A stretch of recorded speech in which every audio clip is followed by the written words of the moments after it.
Jokowi sholat Idul Fitri 1444 di Masjid Raya Syekh Zayed bersama Ganjar Pranowo.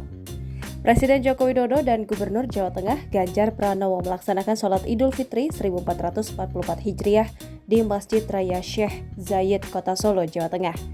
Pantauan Kompas.com, Ganjar Pranowo tiba di Masjid Raya Syekh Zayed Solo sekitar pukul 6.00 waktu Indonesia Barat. Kemudian, sekitar pukul 6.05 waktu Indonesia Barat, rombongan Presiden Joko Widodo dan Iriana Jokowi tiba melalui pintu VIP Masjid Raya Syekh Zayed Solo. Setibanya Presiden Jokowi dan rombongan langsung diarahkan masuk ke dalam masjid dan melaksanakan sholat Idul Fitri.